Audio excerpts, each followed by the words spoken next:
जब Tesla company डूबने वाली थी और स्पेसएक्स के शुरू के 3 रॉकेट लॉन्च पूरी तरह से हवा में ही बर्बाद हो गए। हमारी असली दुनिया के असली आयरन मैन और दुनिया के सबसे क्रांतिकारी आदमी माने जाने वाले एलोन मस्क ऐसे ही इतनी ऊंचाइयों पर नहीं पहुंचे।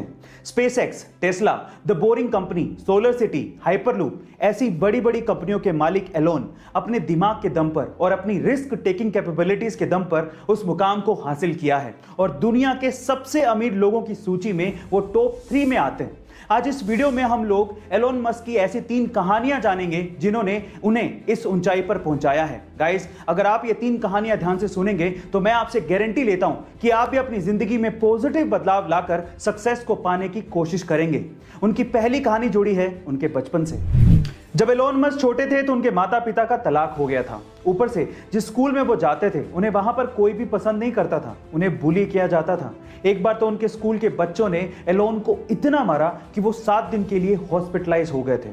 किसी को भी एलोन में कुछ भी खास नजर नहीं आता था। ऊपर से उनके पेरेंट्स को एलोन में एक प्रॉब्लम नजर आने लगी थी। जब भी घर वाले एलोन को बुलाते तो उन्हें कुछ सुनाई ही नहीं देता, वो कुछ जवाब ही नहीं देते थे। शुरू में घर वालों को यह लगने लगा कि उसके कान खराब हो चुके हैं। इसी वजह से एलोन को कान के डॉक्टर के पास ले जाया गया और उनकी सर्जरी करवाई गई ताकि उनकी सुनने की क्षमता बढ़ सके। लेकिन उसके बावजूद भी घर वाले जब भी बुलाते एलोन कोई जवाब ही नहीं देते।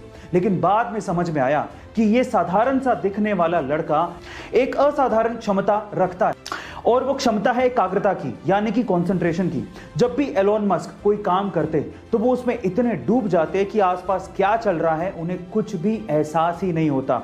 जब वो बुक्स पढ़ते या फिर कोई काम करते या फिर सोचते तो वो पूरी तरह से अपने माइंड को कंसंट्रेट कर देते थे। गाइस, यहां पर उनके बचपन से ये बात सीखने लायक है कि जब भी आप कोई भी काम करें अपना 100% फोकस सिर्फ उसी काम पर लगाएं, आपको सक्सेस मिलेगी ही।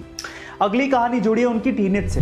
गाइस, बुक्स पढ़ने की आदत उन्हें बचपन से ही लग चुकी थी और पेरेंट्स तक को पता था कि अगर एलोन घर पे नहीं है तो वो पक्का घर के किसी आसपास की लाइब्रेरी में बैठकर बुक्स पढ़ रहे होंगे। उन्हें बुक्स पढ़ने की आदत इतनी ज्यादा थी कि लाइब्रेरी की बुक्स वो खत्म कर चुके थे और जब कुछ नहीं बचा तो उसके बाद उन्होंने एनसाइक्लोपीडिया तक चाट डाली थी। अपनी पढ़ाई को आगे कंटिन्यू करने के लिए उन्होंने साउथ अफ्रीका छोड़ा और वो कनाडा शिफ्ट हो गए। बाद में हायर स्टडीज के लिए वो यूएस चले गए। तब यूएस में जॉब्स के क्राइसिस बहुत ज्यादा थे, लेकिन इंटरनेट का क्रेज बहुत बूम पर था। तब उन्होंने अपने भाई के साथ बैठकर इंटरनेट पर कुछ करने की सोची। उस वक्त उन्होंने ये ध्यान दिया कि येलो पेजेस नाम से एक बुक आती है जिसमें छोटे बड़े जितने भी बिजनेसेस हैं वहां पर लोग इनके कॉन्टैक्ट नंबर और उनके एड्रेस को ढूंढा करते हैं। तो उन्होंने सोचा कि क्यों ना एक ऐसा सॉफ्टवेयर बनाया जाए जिसमें येलो पेजेस की जरूरत लोगों को पड़े ही नहीं और सारी चीजें उन्हें इंटरनेट पर ही अवेलेबल हो जाएं। उन्होंने कंपनी का नाम रखा Zip2 और आगे चलकर ये कंपनी इतनी ज्यादा फेमस हो गई कि कॉम्पैक्ट ने इस Zip2 नामक कंपनी को $307 मिलियन में खरीदा और एलोन मस्क 27 साल की उम्र में ही मिलियनेयर बन चुके थे। अब वो चाहते तो आगे की सारी जिंदगी बड़ी आसानी से काट सकते थे, लेकिन अब सुनते हैं उनकी तीसरी कहानी जिसने उन्हें अमीर और मशहूर बना दिया। Zip2 को सेल करने के बाद एलोन ने पूरी दुनिया में बैंकिंग ट्रांजैक्शंस को आसान बनाने के लिए X.com नामक एक कंपनी की शुरुआत की, जो कि आगे चलकर पेपल नाम से मशहूर हुई, जिसे eBay ने $1.5 बिलियन में खरीदा था। अब एलोन मस्क के पास पैसा बहुत था और अब बारी थी दुनिया को बदलने की। इसीलिए एलोन मस्क ने अपने पैसों को ऐसी कंपनीज में इन्वेस्ट किया जो कि फ्यूचरिस्टिक आइडिया थे, लेकिन लोगों को ये आइडियाज बेकार लगते थे। जब एलोन ने इन कंपनीज में अपना पैसा डाला तो लोग उन्हें पागल और पैसा बर्बाद करने वाला कहने लगे थे।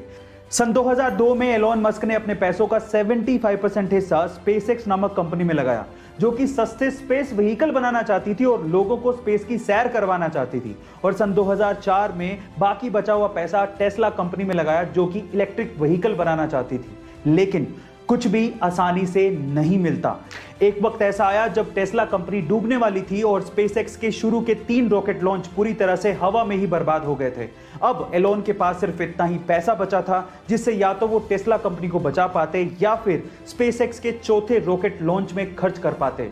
फिर से उन्होंने हिम्मत दिखाई, रिस्क उठाया और अपना पैसा स्पेसएक्स के चौथे रॉकेट लॉन्च में लगाया, जो कि फॉर्चुनेटली सक्सेसफुल रहा और नासा ने तब एलोन मस्क को बैक किया, $1.6 बिलियन की फंडिंग दी।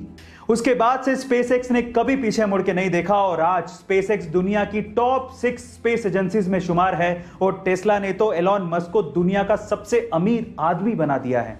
यहां पर सीखने लायक बात यह है कि अगर आपके आइडियाज पर आपको भरोसा है तो रिस्क जरूर उठाओ, क्योंकि किस्मत भी उसी का साथ देती है जो कि अपने आप पे विश्वास रखता है और रिस्क उठाता है।